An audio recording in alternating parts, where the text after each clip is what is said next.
Here's the example problem 1 dealing with exponential functions.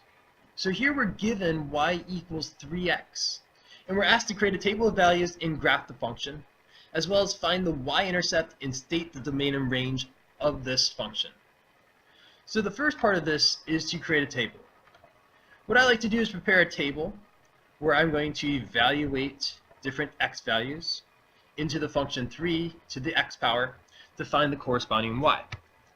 Now we don't necessarily need the middle column, but it's nice in the preparation or to see the first kind of initial process of this.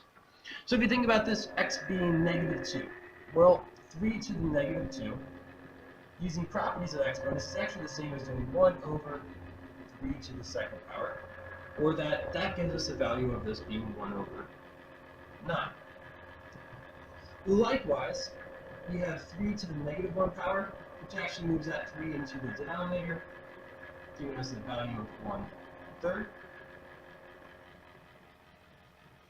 And then we have 3 to the 0 power, which anything to the 0 power is always 1.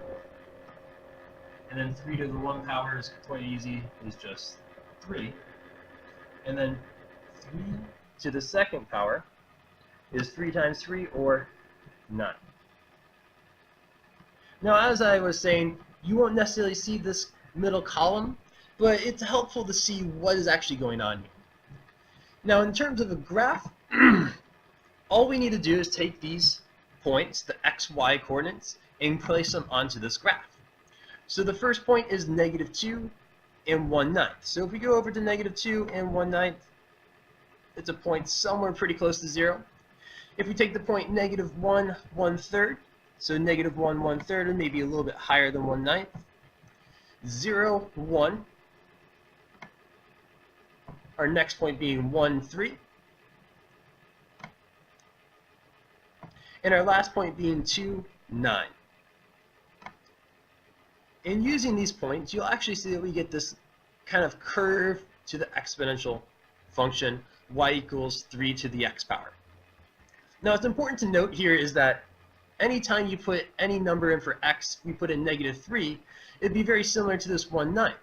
But what's impossible with exponents is to have a number in the exponential or in the exponent spot that gives you a value of 0 or gives you a negative number, as long as your base is positive.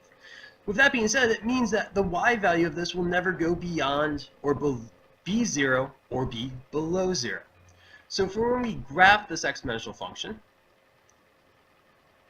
kind of connecting the points, it's important to note that this line may look like it's getting very close to 0, but it actually will never be equal to 0 or go below 0. In the second part of this, it's also important that we're noting the next parts was a y-intercept. The y-intercept is always where we cross the y-axis. And so this point is the point where it's crossing the y-axis. So our y-intercept, which can be abbreviated y-int, is the point 0 1, but really we're concerned about the value of 1. And that has to do with the fact that 3 to the 0 power is 1, meaning the x value was 0. It's also important to talk about the domain and range of this function. And you have to think about what values can work for the domain, or what x values you can use.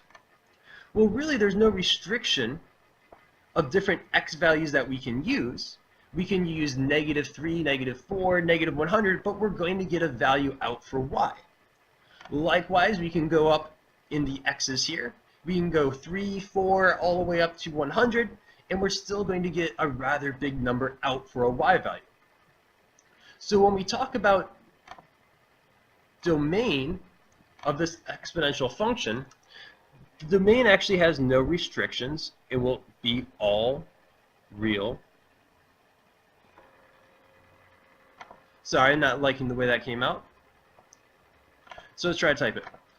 This will be all real numbers.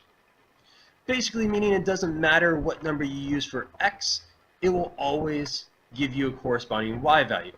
And as you can see, it will go all the way to the left for infinity, and it actually continues upwards for infinity as well. Now, talking about the range, there is some restrictions on the range that we briefly talked about earlier. And if you look at this, we talked about how this function will never be 0 and will never go below 0.